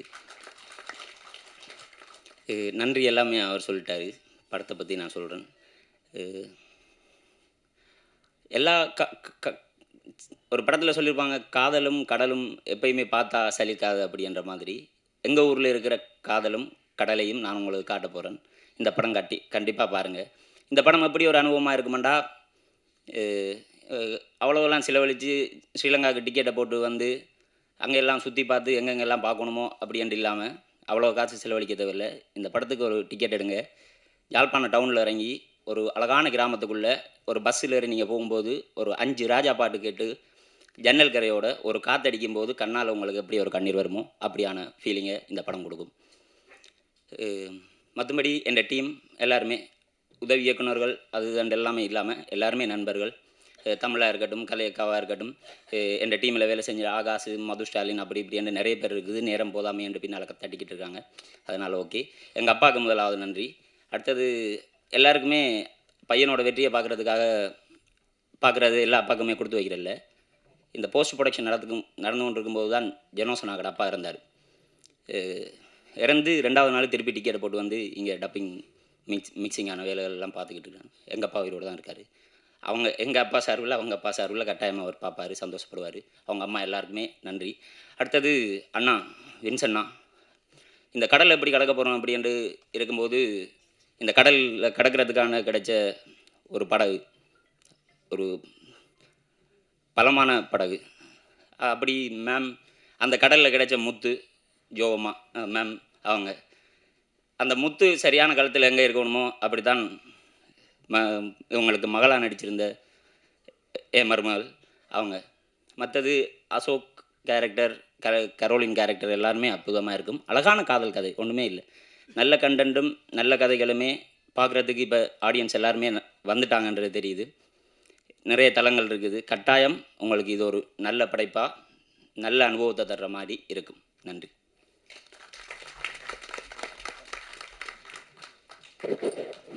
அடுத்தபடியாக கதையின் பானு அவர்களே ஒரு சில வார்த்தைகள் பேச அழைக்கிறேன்.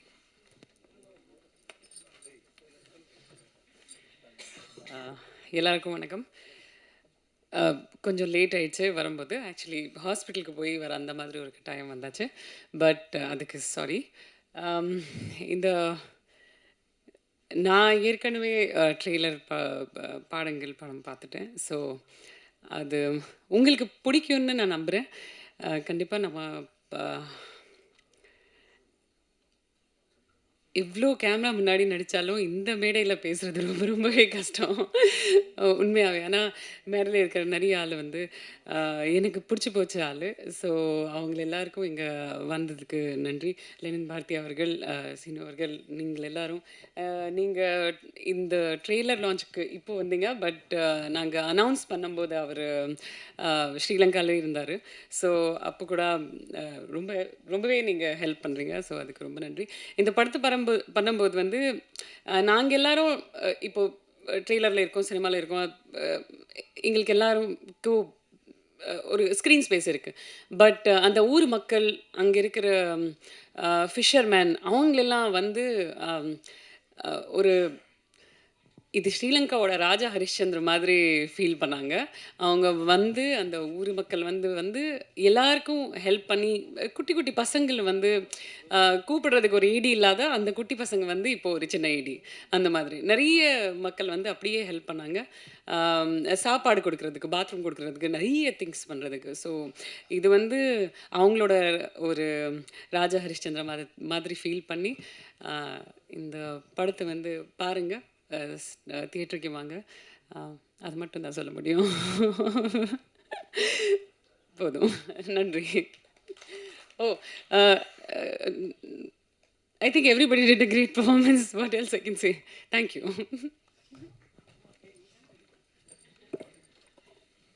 ஓகே. தமிழ் சினிமாவின் தடத்தையே மாற்றியவர் தான் பாலு மகேந்திரா சார். ஸோ நமக்காக இன்னைக்கு அகிலா அம்மா மைக் கொடுத்துருங்க. அங்கே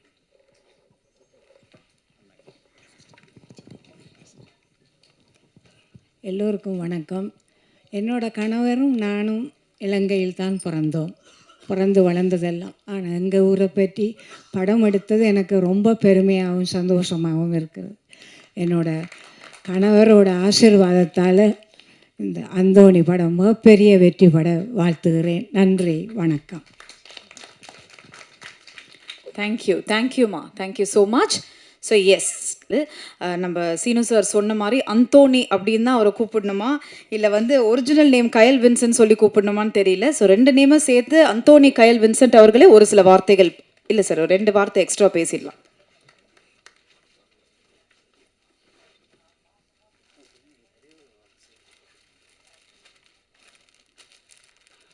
எல்லாருக்கும் வணக்கம். பேசுகிறதுக்கு முதல் நான் நடித்த படம் ஒரு 10 படத்தில் ஆடியோ லான்ச் வந்திருக்கேன். வேடிக்கை பார்க்குறதுக்குன்னு ஒரு படத்துக்கு போயிருக்கேன். ஆனால் எந்த ஆங்கருமே கண்ணீர் விட்டு பார்த்ததில்ல. எங்களோட படம் ஏற்கனவே சோகமான படம்.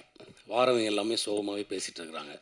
ஸோ இப்போ என்னையும் அந்த டைரக்டர் ஒரு முக்கியமான விஷயம் சொன்னாங்க. நீங்கள் ஃப்ளைட் எடுத்து போய் ஜஃப்னாவுக்கு போக தேவையில்ல, டிக்கெட் எடுத்து போனீங்கன்னு சொன்னால் ஜஃப்னா டவுனில் இறங்கி அல்லப்பொட்டின்னு சொல்லி ஒரு கிராமம் இருக்குது. ராஜா சாரோட 5 பாட்டை கேட்டுட்டு நீங்கள் அங்கே போனீங்கன்னு சொன்னால் எங்கள் ஊரை பார்க்கலாம்னு சொல்லி அந்தோணி சார்பில் நாங்கள் உங்களை வந்து பூ கொடுத்து கௌரவிக்கிறோம். இது புற கூல் சுரேஷ் கொடுத்த பூ மாதிரி மாலை மாதிரி போகாமல் அண்ணன் முறையில் கொடுத்த பூவு. சரி, எனக்கு 2 வார்த்தையில் இது நான் இந்த படத்தை பற்றி பேசணுன்னா என்கிட்ட நிறைய பேச வேண்டியிருக்கும். பட் என்னால் முடிஞ்ச அளவுக்கு கொஞ்சம் பேசுகிறேன். ப்ளீஸ் பொறுத்து கொஞ்சம் கேளுங்க. என்னென்னா, நான் 8 வயசில் எங்கள் அம்மாட்ட ₹1 ₹2 திருடி சினிமா பார்க்க வெளிக்கிட்டு சூப்பர் ஸ்டாரோட ஆடு புலி ஆட்டம் படம் பார்த்துட்டு அவரோட பெரிய ஃபேன் ஆகி அவரோட போஸ்டர் பார்த்துட்டு எங்கள் ஊரில் ஒரு மினி தியேட்டர் இருக்குது. அந்த மினி தியேட்டரில் ஒரு போஸ்டர் பார்த்துட்டு இப்படி ஒரு போஸ்டரில் நான் இருக்கணும்னு ஆசைப்பட்டேன்னா, அதுக்கப்புறம் எனக்கு அந்த கனவு எப்படி அதை கொண்டு செலுத்துறது, அதை எப்படி பார்க்குறது எல்லாம் எனக்கு தெரியவே தெரியாது. அப்புறம் போர் சூழ்நிலை வந்துட்டு இடம்பெயர்ந்து குடும்பத்தோட நார்வே நாட்டில் போய் குடியேறினேன். அங்கே போய்ட்டு 16 வயசில் ஒரு வெள்ளைக்கார நாட்டுக்கு போனால் எப்படி வாழ்ந்துருப்பேன்னு தெரியும் உங்களுக்கெல்லாம். நல்லா எவ்வளோ ஃப்ரீயாக வாழ முடியும் அவ்வளோ ஃப்ரீயாக சந்தோஷமாக வாழ்ந்தேன். உள்ளூர் நாடகங்களில் நடிப்பேன், டான்ஸ் ஆடுவேன், பாட்டு படிப்பேன், இதெல்லாம் பண்ணிகிட்டு இருக்கும்போது சும்மா வேடிக்கையாக இருந்த விஷயம் வந்து NTFF Norway Tamil film festival, இந்தியாவில் இருக்க உலக படங்கள் எல்லாத்துக்கும் அவார்டு கொடுக்குற வசீகரன் அவர்களுக்கு நான் உதவியாக வந்து அவர்கிட்ட ஃபெஸ்டிவலில் இருப்பேன். அந்த டைமில் தான் நிறைய டைரக்டர்ஸோட சேர்ந்து பழகிறதுக்கு வாய்ப்பு கிடைத்தது. நான் வந்து கொஞ்சம் திமிராக இருப்பேன். எனக்கு இந்த பம்முறதெல்லாம் தெரியாது, அப்படி பம்முறதெல்லாம் தெரியாது, ஏன்னா எனக்கு சினிமா தெரியாது. அப்படி இருக்கும்போது தான் பிரபு சாலமன் சார், நான் நடிக்க வேண்டிய முதல் படம் நீர்ப்பறவை சார், ஸ்ரீராமசாமி சார் வந்து எனக்கு வாய்ப்பு கொடுக்கணும்னு சொன்னார். பட் அங்கேருந்து வர முடியல, அதால் அதை நடிக்க முடியல. இந்த டைமில் பத்திரிகை நம்மளுடைய ப்ளீஸ் உங்கள்கிட்ட நீங்கள் தான் அதை கொண்டு சேர்க்கணும். என் கனவை நினைவாக்கி எனக்கு சினிமா வாய்ப்பு தந்த எனது குருநாதர் பிரபு சாலமன் அவர்களுக்கு மனமார்ந்த நன்றியையும் என்றும் இதை மறக்காமல் இருப்பேன். அதேபோல் இலங்கையில் முதல் யாழ்ப்பாணத்திலிருந்து எங்களுக்கு வணிகம் இல்லாத ஒரு ஊரிலிருந்து எப்படி இந்த காசை திருப்பி எடுக்க போகிறோன்னு எங்களுக்கு தெரியவே தெரியாது, சத்தியமாக தெரியாது. நம்ம ஒரு காசுக்கு ஒரு கோடியில் ஆரம்பிப்போம், 2 கோடியில் ஆரம்பிப்போம், 3 கோடியில் 5 கோடி அப்படி காய்ச்சி அதை சலிக்காமல் என்ன நம்பிக்கையில் இந்த மனுஷன் காசை கொடுத்தானோ, என்ன நம்பிக்கையில் இந்த மனுஷனை நம்பி இன்வெஸ்டர் சின்ன புடி ₹1000 ₹2000 யூரோ கொடுத்தவன், ₹500 கொடுத்தவன்லாம் எல்லாம் தான் சேர்த்துக்குது. இன்றைக்கி பிரசாத் லேபில் வந்துட்டு நான் 12 வருஷம் ஆச்சு சினிமாவுக்கு.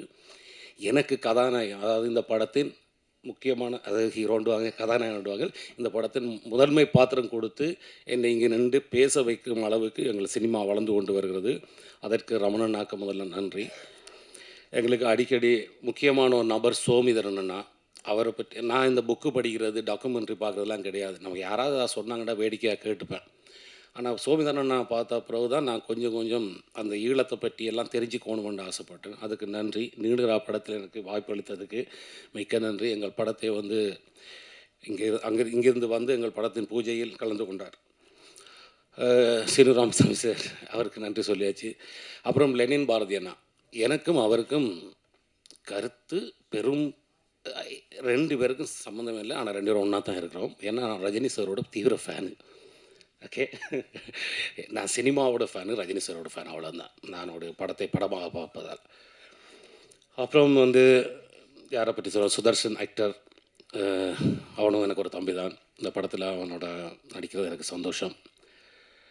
யாரை பற்றி சொல்லணுது இல்லை. ஆனால் இங்கே சொல்ல போனால் ஜெனோசன் என்ற அந்த ஒரு நபர், அவருக்கு எலும்பி நின்றீங்கன்னு சொன்னால் அவருக்கு நீங்கள் எல்லாம் அவருக்கா பார்த்துக்கோங்க. இந்த அவரை பற்றி தான் இங்கே நேற்று ஒரு ஆங்கர் கேட்டாங்க, எனக்கு ஒரு ஸ்வீட் கொடுத்து இந்த படத்தில் வேலை செஞ்ச ஆக்களில் இந்த ஸ்வீட்டை யாருக்கு கொடுப்பேன் அப்படின்னு சொன்னால் நான் சொன்ன வந்துட்டு சுகிர்தன் டைரக்டர், நீங்கள் ஒரு எழுந்தினில்லைங்க சுகிர்தன், இவருக்கு கொடுப்போன்னு சொன்னேன். அப்புறம் டக்குன்னு எனக்கு ஸ்டாக் இவனுக்கு கொடுக்காது, எல்லாத்தையும் அவனுக்கு தான் கொடுக்கும்னு சொன்னேன். ஏன்னா கிட்டத்தட்ட 7 வருஷமாக வந்து எல்லா சினிமா அசிஸ்டன்ட் டைரக்டர்ஸ் எல்லாம் மதுரையில் இருந்தோ கோயம்புத்தூர்லேருந்து இந்த ஊரில் இருந்தோ இல்லாட்டி எந்த நாட்டில் இருந்தோ வார எல்லா அசிஸ்டன்ட் டைரக்டரும் பாடுற அதே கஷ்டத்தை பட்டாலும் கடைசி மட்டும் விட்டாமல் நின்று முயற்சி பண்ணி அவங்க நிச்சயந்தானா இலங்கையில் வந்து ஒரு 2 லட்சம் 3 லட்சம் சம்பளத்தில் வேலை செஞ்சுட்டுலாம் போயிருக்கலாம்.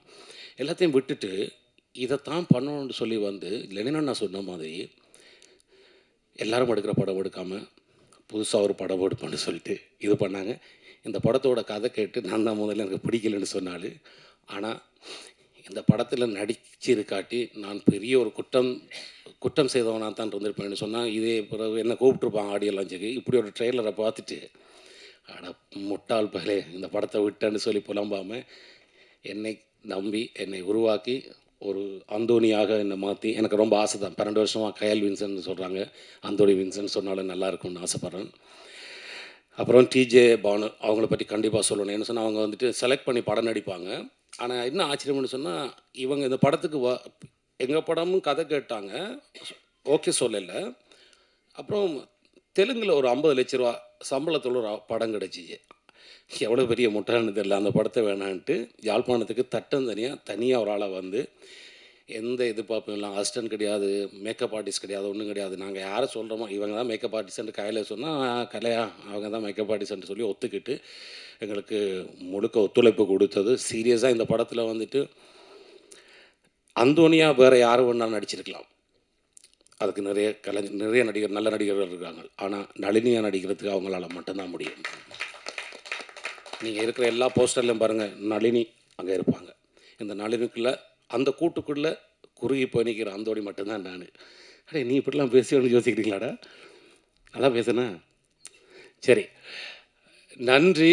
அந்தோணி படத்தை நீங்கள் ட்ரெய்லர் பார்த்துட்டீங்க. தேவராஜனே நீங்கள் தான் மெயின் ஆள், எல்லாருக்கும் தலைக்கட்டு பார்த்துக்குங்க. கயல் படத்தில் எனக்கு அடித்து எனக்கு துன்பம் பண்ணாலே நீங்கள், எனக்கு எல்லாரையும் தெரியாது. தேவராஜனோட சேர்த்து கயல் படம் நடித்தபடி அவரை ஞாபகம் இருக்குது. மற்றபடி இங்கே வந்திருக்க நண்பர்கள் எல்லோரும் நான் கெஞ்சி கேட்குற ஆள்லாம் கிடையாது.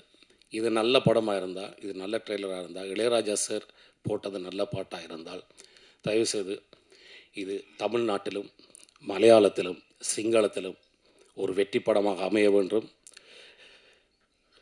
இங்கே இருக்க பசங்களுக்கு நிறைய சான்ஸ் இருக்குது, எங்களோட பசங்களுக்கெல்லாம் சான்ஸ் கிடையாது. இது ரமணனை மாதிரி இன்னொரு ப்ரொடியூசர் ஒன்று சொன்னால் இந்த படம் ஜெயிக்கணும், இதுக்கு ஒரு வணிகம் உருவாக்கணும். இன்னொரு 5 வருஷத்தில் இலங்கையிலிருந்து ஈழத்திலிருந்து தமிழ் கலைஞர்கள், இசையமைப்பாளர்கள், ஒளிப்பதிவாளர்கள், டெக்னீஷியன், எடிட்டர், நமக்கு சுரேஷன்றெல்லாம் கிடைச்சது. நம்ம எடிட்டர் சுரேஷெல்லாம் அவன் பெரிய பெரிய படம்லாம் வேலை செஞ்சவன். இந்த பையன் அவனை படத்தின பாடலாம் நீங்கள் கேட்டிங்கன்னா எல்லாம் தனித்தனியாக வீடியோ எடுத்து போடுங்க. சாவடிச்சிட்டான் அவன் அவரோட ஒய்ஃபு ஃபோன் பண்ணி ஜனசன்னா என் கணவரை வீட்டை விடுறீங்களான்ற கேட்குற அளவுக்கு வேலை வாங்கினாங்க. தேங்க்ஸ் பிரதர், இவங்க இதெல்லாம் பண்ணி கொடுத்தது ரொம்ப ரொம்ப நன்றி. இங்கே வந்திருக்கும் அனைவருக்கும் நன்றி சொல்லி, ட்ரெய்லர் பார்த்தீங்கல்ல, இந்த எமோஷ்னலான ட்ரெய்லர் பார்த்தீங்க. கடைசியாக முடிக்கும்போது இந்த ட்ரெய்லர் பற்றி உங்கள் வாயால் சொல்லுங்கள் தங்கச்சி. நன்றி, வணக்கம். வாழ்க தமிழ், வாழ்க தமிழர். நன்றி.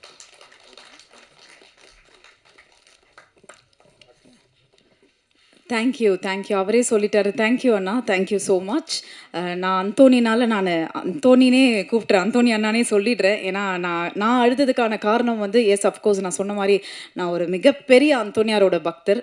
ஸோ எனக்கு அது ரொம்ப இமோஷ்னல் ஆகிடுச்சு. அண்ட் நதர் முக்கியமான ஒரு விஷயம், ட்ரெய்லர் அது பார்க்கும்பொழுது I don't know, I was just telling, நான் சார்கிட்டையும் சொல்லிட்டு இருந்தேன், இந்த மாதிரி எனக்கு என்னமோ சிறை படம் எப்படி வந்து அப்படியே ஹிட் ஆகி ஒரு லெவலில் கொண்டு போச்சோ, எனக்கு என்னமோ இந்த படம் செம்ம ஹிட் ஆகிடும் போல இருக்குன்னு சொல்லி நானும் சாரும் பேசிகிட்டு இருந்தோம். ஸோ டெஃபினெட்லி அண்ணா சொன்ன மாதிரி, and of course to both the directors, கண்டிப்பாக இந்த படம் நிச்சயமாக வெற்றியாக மாறிடும். இதில் எந்த மாற்றமும் இல்லை. நீங்களின்றி நாங்கள் இல்லை. நான் இது எப்போவுமே சொல்கிற டைலாக் இல்லை, ரொம்ப ஆத்மார்த்தமான வார்த்தை. நான் ப்ரெஸ் ரிப்போர்ட்டர்ஸ் கிட்ட எப்போவுமே சொல்கிறது. ஸோ கண்டிப்பாக தரமான படத்தை நீங்கள் நிச்சயமாக ஒரு இடத்துல வச்சுருவீங்க. ஸோ அதுக்கும் எங்களுடைய வாழ்த்துக்கள். இன்னொரு முக்கியமான ஒரு நபருக்கும் இந்த நேரத்தில் நன்றி. ஒரு படம் எவ்வளோ முக்கியமோ அதே போல் இசை ரொம்ப ரொம்ப முக்கியம். ஆடட் ஃப்ளேவராக நம்மளோட மாஸ்ட்ரோ சார் ரொம்ப அழகான இசை கொடுத்துருக்காரு. ஸோ அவருக்கும் மிகப்பெரிய நன்றிகள். என்னன்னா இதை இல்லை, தங்கச்சி பேசினா அப்புறம் அண்ணா கண்டிப்பாக பேசணும். இதில் முக்கியமான ஆள், அவருக்கும் எனக்கு ஒத்தே வராது. எதுனோ தெரியல, அவரோட ஃபஸ்ட்டு படம் நீலராலேருந்து அவர் ஒரு டைரக்டருக்கும் ப்ரொடியூசருக்கும் மட்டுமே பக்கபலமாக இருப்பார். என்ன சொன்னால், அவருக்கு கிடைக்கிற படம் எல்லாமே லோ பட்ஜெட்டில் தான் கிடைக்கும். அதுக்குள்ள என்னாவது செஞ்சு இந்த படத்தை கொண்டோண்டாக்காண்டி சொல்லி விக்கி அண்ணா, முதல்ல உங்களுக்கு நான் சாரி கேட்டுக்கிறேன். விக்கி அண்ணா வாங்க, முதல்ல மன்னிச்சுக்கோங்க, நான் தான் கூட உங்களோட சண்டை பிடிச்சிக்கிறேன். இப்போ நீங்கள் பேசும்போது தான் தெரிஞ்சு எங்களை விட ஈழத்தை பற்றி உங்களுக்கு எவ்வளோ தெரிஞ்சிருக்குன்னு. எங்களை விட சினிமா, என்னை விட உங்களுக்கு அவ்வளோ சினிமா தெரிஞ்சபடியாக தான் நீங்கள் அவ்வளவு கடினமாக எல்லா கெட்ட வார்த்தைகளையும் எல்லா கெட்ட பேரையும் உங்களுக்குள்ளே வச்சுக்கிட்டு சிரிச்சுக்கிட்டு ஒன்றும் தெரியாத மாதிரி இருந்ததுக்கு. ஸோ இப்படி ஒரு மேடையில் மன்னிப்பு கேட்குறதுக்கு நான் பயப்படலை. நான் எல்லாம் கோவக்காரன்னு சும்மா சொல்கிறாங்க. எனக்கு நியாயமாக இருந்தால் கோபம் வராதுங்க, அநியாயமாக இருந்தால் கோபம் வரும். தேங்க்ஸ் விக்கினா. அடுத்தது ஜிபிடி தமிழன் எழில் அவர்கள், ஒரு ரேப் சிங்கர், அவரும் ஈழத்து கலைஞர். அப்புறம் விஜிதரன், அவர் ஏதோ பொலிட்டிக்கல் ஸ்டடியெல்லாம் பண்ணி வச்சுக்கிறாரு, நிறைய கதை எழுதிட்டுருக்காரு. இவங்க எழுந்திருங்கெல்லாம் தெரிஞ்சுக்கட்டும் எப்படி கலைஞர்கள் வந்துட்டுருக்காங்க. அப்புறம் தமிழ், அவர் ஒரு அடுத்த பாக்யராஜா வர்றதுக்கான, பாக்யராஜ் சார் மாதிரி வர்றதுக்கான எல்லாம் இருக்குது. கலை, நன்றி கலை. அங்கே வந்து அவ்வளோ தூரம் மேக்கப் ஆர்டிஸ்ட்டு, மிச்ச கலைஞர்லாம் வர முடியலை. ஒரு இந்த படத்தின் முக்கியமான கதாபாத்திரம் நடித்தபடியார் சில குறைகள் பேசாமல் விட்டுருப்பேன், யாருக்காக திட்டியிருப்பேன். நான் பெரிய கோவக்காரெலாம் கிடையாது. நாளைக்கு கயல் வின்சன், அந்தோனி வின்சன் கோவக்காரன்னு சொல்லி டைட்டில் போட்டு முடிச்சு விட்டுறாங்க. நன்றி நன்றி நன்றி.